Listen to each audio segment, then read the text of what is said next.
So in this video, I have an update for you in the case challenging California's restrictions on purchasing more than one handgun or rifle in a single month. So let's talk about this. But real quick before we jump into this video, if you think California's handgun restrictions should be removed, go ahead and hit that like button and subscribe. Also want to thank the sponsor of this video, which is Sonoran Desert Institute. SDI is an accredited online college that helps students learn the skills and techniques they'll need to be successful in the firearms industry. So if you enjoy gun repair, ballistics, and learning about firearms, Sonoran Desert Institute might be a good option for you. To find out more, you can visit the link down in the details section to check out more about SDI, and thank you again SDI for sponsoring this video. So like I said in the intro, in this video we will be talking about a case which challenges California's handgun and rifle purchase restrictions. The case we're going to be talking about is Nguyen v. Bonta, which was filed and is led by Firearms Policy Coalition.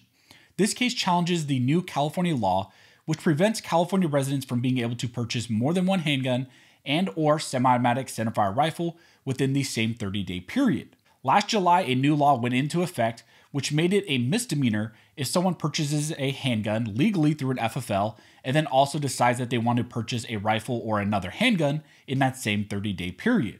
Both the state of California and FPC have now filed motions for a summary judgment in this case, seeking to effectively end this issue right here and now. So first, let's set the framework for what is going on in this case, and then we're going to talk about the motions that both of these parties have filed. California law provides that all firearms transactions, sales, loans, or transfers must go through an FFL. So unlike many states, even private party transfers have to be performed through a licensed FFL or through a gun store. Again, going even further, soon California will also be requiring the sale of all 80% lowers to go through an FFL. Essentially, the state of California has set up a scheme where all firearms transactions must happen through a gun store, and that includes also ammunition purchases as well. Now, there are some caveats to all this. If someone possesses a COE and FFL 03 in the state of California, they can get around some of these requirements, but the average person in the state still has to face all these restrictions. Now, for a while, California under Penal Code Section 27535 subsection A, which stated that no person shall make an application to purchase more than one handgun within a 30-day period. That was kind of the general law in California. So California had established a law that the average law-abiding person, residents, could only purchase one handgun in any 30-day period. But as we know, California is never satisfied with their restrictions and they always want to evolve them and expand them. So the California law shifted so that someone could not go in and purchase multiple handguns or semi-automatic centerfire rifles like ARs or AKs during a single transaction, and they couldn't even purchase them within any 30-day periods. And how does the state of California get away with this? How do they enforce this? Well, they make it a violation of the California law, and you are potentially subject to a misdemeanor criminal offense if you do try to purchase more than one handgun or more than one of these firearms within the 30-day period. Now, of course, this law did not sit well with California residents and various 2A advocates, so a lawsuit was filed by FPC in the Southern District of California. Now, this case is currently at a crossroads where both parties have filed for a motion for summary judgment. In simple terms, a motion for a summary judgment is a request made by a party asking the court to decide all or part of the lawsuit without actually going to trial because there is no dispute about the key facts of the case. In this type of motion, a party claims first that there are no material facts that can be reasonably disputed, and second, in light of the undisputed facts, the movement is entitled to judgment under the law.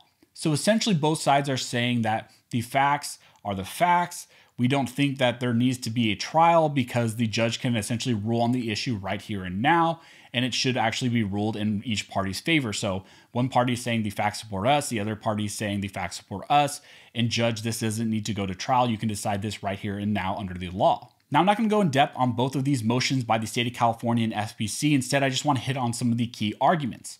FPC argues that the OGM law, which is the law we're talking about here, is in reality just another part of California's insatiable, bloated regulatory regime that increasingly chokes off the flow of Second Amendment guarantees to its citizens behind a veil of pretextual and untailored claims of pursuing public safety. But even granting the state the greatest benefit of the doubt, plaintiffs are entitled to summary judgment because the law is indisputably unconstitutional under even the most lenient standards of scrutiny that could possibly be applied. They further argue that this law impacts broad class of arms like handguns and semi-automatic centerfire rifles, which are indisputably protected under the Second Amendment. And the right to keep and bear arms for self-defense would pretty much mean nothing without your ability to acquire arms, which is why this law should be struck down because it's restricting your ability to actually acquire arms for self-defense, self-preservation, defense against tyranny, both foreign and domestic. It impairs all of those abilities that are fundamentally guaranteed under the Second Amendment. And really one of my favorite arguments made in the FPC motion is a basic one, but it's also really important. They state, as the pronouncements in Heller make clear, the true test for constitutionality of restrictions on the Second Amendment right involves a simple, single inquiry. Is the prohibited conduct protected under the scope of the Second Amendment as defined and understood when the people adopted it? If so, then the prohibition is unconstitutional, period.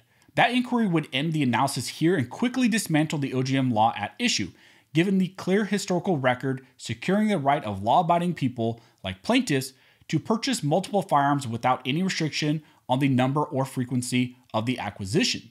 Simply put, there is no long-standing historical basis or support for this type of restriction. Since the formation of our nation, you could purchase multiple firearms at a single time, at a single moment, and there was never any restriction on the frequency in which you could actually purchase firearms. The restriction that California is using is really a novel restriction that didn't pop up until about 1975 and has since only been tried by a handful of states. 1975 and a few states having similar laws cannot serve as a long-standing historical support for this type of restriction and for this type of restriction to be found constitutional. And based on all of that and other arguments as well, FPC argues that their motion should be granted and that this California 1 in 30 law should be found unconstitutional. In contrast, the state of California argues that there is a history for these types of laws and that this law will help prevent firearms trafficking.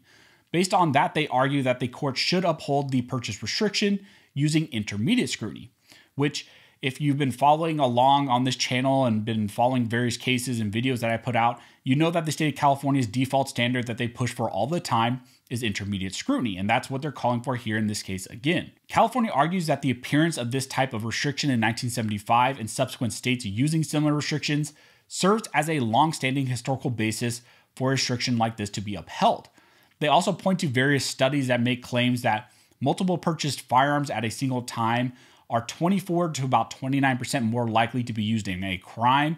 Now, where they get that number from, how that was reached, what the numbers actually are increased by, what qualifies as a crime is really unknown. They don't point to that or elaborate on that at all really in their motion. They just point to these various kind of research studies that were done that are very vague to support this type of restriction. Finally, based on all that, the state argues that the court should uphold this restriction using intermediate scrutiny because the state has a public interest in reducing gun trafficking.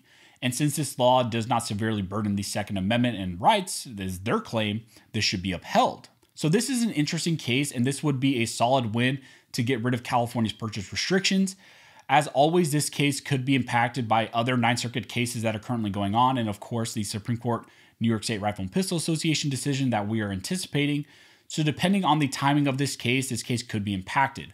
Regardless, the outcome of these motions, the outcome of this case, I would likely expect that this case will eventually be heard by the Ninth Circuit. So if you guys have any questions, go ahead and comment down below and I'll try to answer the best of my ability. Also, if you like this video and like to support the channel, one of the best ways to do that is to like, comment, and subscribe.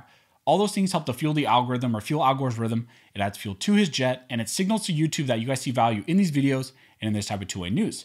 Again, I want to thank everybody who likes, comments, subscribes, who hits the notification bell, who shares these videos. You guys are directly impacting these videos, impacting this channel, and helping me to reach and educate more people than I could have ever thought or could ever do on my own. So thank you so much for all of your support. So as always, thank you all for watching. Don't forget to like and subscribe. And never forget to stay with Built Bar Arms Scholars and stay maintain Bar Arms Scholars.